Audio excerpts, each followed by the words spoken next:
할렐루야, 반갑습니다. 2022년 3월 29일 화요일입니다. 오늘도 주의 은혜 가득한 복된 하루 되십시오. 함께 할 찬송은 257장입니다.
하나님의 말씀은 열왕기하 23장 4절부터 7절입니다.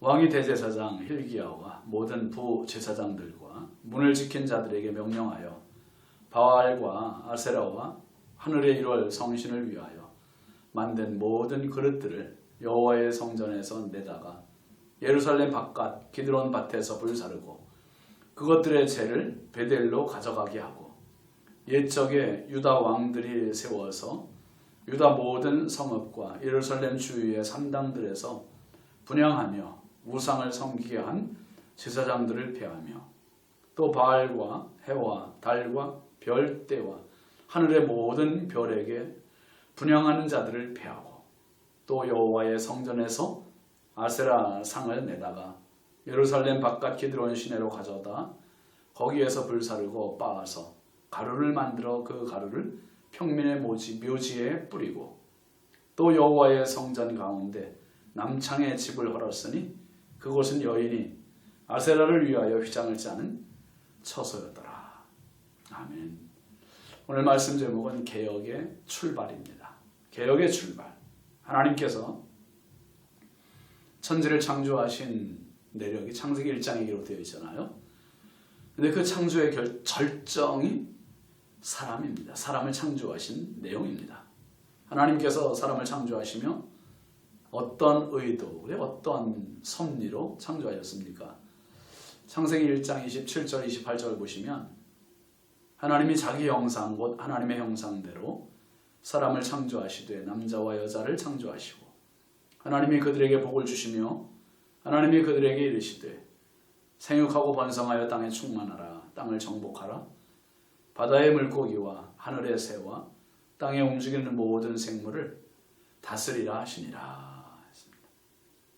자세히 들여다보면 정말 놀라운 일입니다. 하나님은 사람을 즉흥적으로 아니면 생각 없이 만들지 않으시고 정말 심혈을 기울여셔서 만드셨음을 볼 수 있습니다. 먼저 하나님의 형상으로 만드셨다 했어요. 그리고 남자와 여자로 구분을 하셨습니다. 또 하나님의 형상대로 지으셨다는 것은 하나님의 이미지, 하나님의 모습, 하나님의 마음을 그대로 넣으셨다는 거예요. 그래서 하나님은 사람과 특별한 교감을 가지시고 연관성을 갖고 싶어 하신 것입니다. 세상 어떤 동물, 어떤 식물에게서도 볼 수 없는 정말 특별한 은혜입니다. 특별한 은혜. 저와 여러분들이 하나님 앞에 이렇게 특별 은혜를 받은 자들입니다. 그래서 예배를 드리는 존재는 동물 세계에서 없고 식물 세계에서 없어요. 사람만 하나님께 예배할 수 있는 겁니다. 그리고 세상을 다스리고 정복하는 복을 또 주셨어요. 그래서 하나님은 사람들이 자연을 관리하고 다스릴 때 정말 행복해 하시고 기뻐하시는 거죠. 그런데 반대로 사람이 모든 피조물 아래로 전락해버리면 하나님의 마음은 슬프신 겁니다. 억장이 무너지는 겁니다. 요시야 임금이 지금 하나님의 이 아픈 마음을 고스란히 보여주고 있습니다. 무엇보다 요시야 왕은 하나님의 마음을 품고 개혁을 단행하는데 그 출발점이 어디입니까? 4절 보시죠. 왕이 대제사장 hil기야와 모든 부제사장들과 문을 지킨 자들에게 명령하여 바알과 아세라와 하늘의 1월 성신을 위하여 만든 모든 그릇들을 여호와의 성전에서 내다가 예루살렘 바깥 기드론 밭에서 불사르고 그것들의 재를 베델로 가져가게 하고 했습니다. 왕은 대제사장, 부제사장들, 문지기들에게 명령을 했어요. 뭐라고요? 모든 우상들을 성전에서 내보내라. 내다가 바깥 기드론 밭에서 불사르라고 명령을 내렸습니다. 언제나 개혁의 출발은 성전이어야 합니다. 교회가 새로워지지 않으면, 교회가 변해지지 않으면 사회가 병들게 되고요. 나라가 병들어요. 오늘 교회를 위해서 기도해야 할 이유가 여기에 있는 겁니다. 교회가 항상 건강해야 돼요. 목회가 건강해야 되고 성도의 신앙이 건강해야 합니다. 세속적인 우상들로 가득한 정신, 사상들이 교회에 들어와 있으면 우리도 모르는 사이에 병들고 있는 겁니다. 교회는 언제나 하나님 중심, 아멘이죠. 복음 중심, 십자가 중심, 성령 중심으로 나가야 하고 그 본질에서 이탈되지 않도록 늘 깨어 기도하는 것이 절대적으로 필요합니다.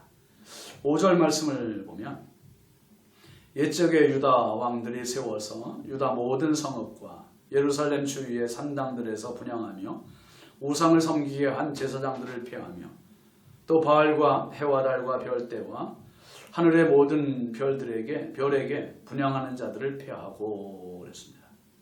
또 그동안 유다의 왕들이 역사적으로 우상들을 세워서 제사장들을 세웠던 것을 폐했다 했습니다. 각종 우상들을 분향하는 자들도 폐위시켜 버렸습니다. 그리고 6절 7절에 보면 또 여호와의 성전에서 아세라 왕을 내다가 예루살렘 바깥 기드론 시내로 가져다 거기에서 불사르고 빻아서 가루를 만들어 그 가루를 평면의 묘지에 뿌리고 또 여호와의 성전 가운데 남창의 집을 헐었으니 그곳은 여인이 아세라를 위하여 휘장을 짜는 처소였더라. 그랬습니다. 기가 막히잖아요. 성전에서 아세라상을 내다가 불살라 가루를 만들어 뿌렸대요. 여러분 성전 가운데 또 이 지어놓았던 남창의 집이 있었대요. 도대체가 얼마나 영적으로 타락했는지 그 정도를 가늠해 볼 수 있는 대목 아닙니까? 성전에 온갖 잡동사니들이 가득한 우상의 소굴이 되었고 성적 타락의 온상이 되었고 온 나라를 타락시킨 그러한 타락의 진원지가 바로 성전이었었어요. 너무너무 비참합니다. 이제 요시야의 왕은 이 모든 것을 헐고 폐하고 불사르고 가루를 만들고 진정한 개혁다운 개혁을 요시야 임금은 단행을 한 겁니다. 예수님께서 예루살렘 성전을 청소하신 그 장면을 연상시키는 부분입니다. 예수님은 사역 전체가 개혁이었습니다. 오늘도 여러분, 우리 자신도 모르게 타락해 가고 있지는 않은지 주님 앞에서 자신을 잘 진단해 보십시오. 그리고 성전으로부터 개혁이 시작이 되고 자신으로부터 개혁이 시작돼서 그리스도 안에 새로운 피조물이 되어가는 저와 여러분 다 되길 바랍니다. 기도합시다. 하나님 아버지, 예루살렘 성전이 이렇게까지 타락할 줄 정말 우리가 상상도 할 수 없는 일들이 벌어졌습니다. 요시야 임금은 성전에서 모든 우상들을 내보내고 그들을 가루로 빻았고 불살랐고 남창의 집을 헐어버렸고, 아버지, 이루 말할 수 없는 타락의 요인들을 완전히 다 축출하였습니다. 개혁하였습니다. 하나님, 성전으로부터 개혁은 출발하고 우리 자신으로부터 개혁은 이루어져야 함을 믿습니다. 오늘도 주님 안에서 하나님 세속주의적인 생각이 아니라 오직 하나님 중심, 복음 중심으로 하나님 늘 깨어 기도하는 믿음의 성도를, 개혁의 출발자들이 되게 하옵소서. 예수님의 이름으로 축복하고 기도합니다. 아멘. 네, 오늘도 주님과 동행하십시오. 감사합니다.